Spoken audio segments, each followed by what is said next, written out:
Good morning mga kaibigan, mga kababayan. Gusto ko pong komentuhan yung pahayag ni Senator Bato de la Rosa na narinig po natin sa budget hearing ni VP Sara Duterte.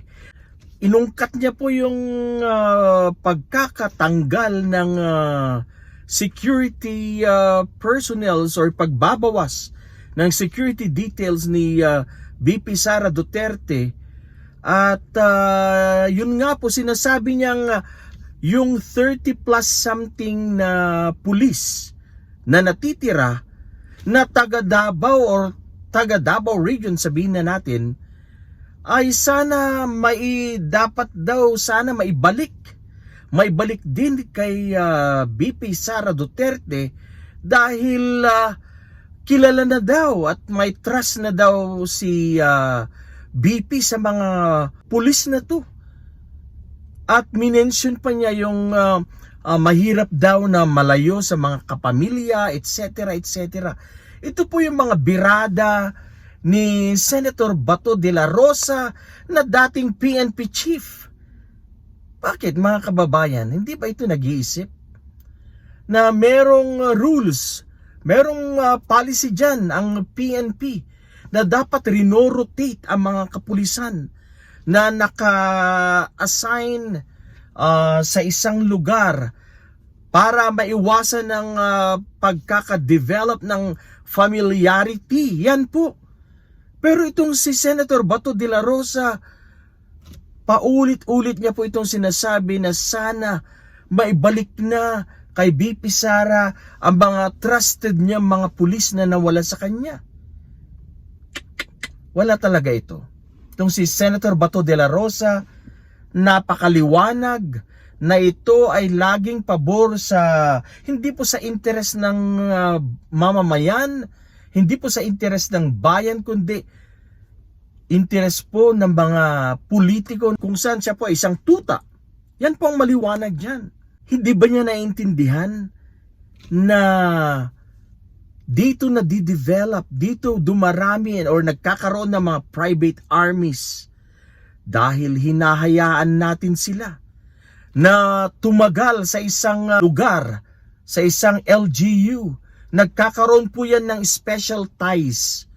Nagkakaroon ng familiarity na di-develop yung special ties.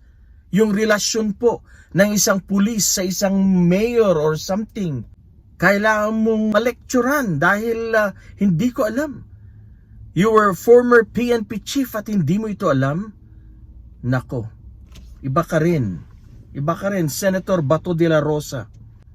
Iniiwasan natin dito yung pagkakaroon ng private armies or yung mga pulis. Instead na maglingkod sa mamamayan, sila'y nagiging parang tau-tauhan, parang sunod-sunuran, parang mga private armies. Yan ang iniiwasan dyan. Hindi mo ba magets yan, Senator Bato de la Rosa? Hanggang ngayon, paulit-ulit mo sinasabi yan. Narinig ko na, I think this is the third, fourth time na narinig ko na ipinagpipilitan mo yan. Na sana maibalik kay Sara Duterte ang mga pulis na malalapit sa kanya. That's why we rotate these policemen, these police officers, para maiwasan ang familiarity at hindi sila magkaroon ng special na ugnayan or special na ties or samahan. Otherwise, yung pulis, ang feeling na niya, talagang meron na siyang utang na loob sa politiko. Pag siya'y nabibigyan ng pabor, at kung may mangyaring hindi maganda, yung politiko may hindi magandang nagawa, wala na tong pulis, pikit mata. Hindi na niya papansinin, hahayaan na lang niya.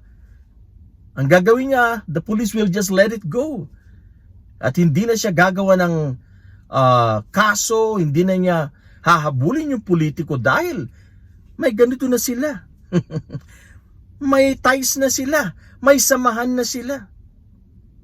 At yung mga politiko, of course, kung matagal ka ng nakadistino sa isang bayan o lugar, ang gagawin ng politiko is talagang bubusugin ka niya para hindi ka umangal, hindi mo isigaw ang ginawa ng politiko pag siya may ginawang hindi tama. Hindi mo papansinin, hindi mo hahabulin ang politiko na to dahil dikit ka na sa kanya. Ikaw ay binusog niya.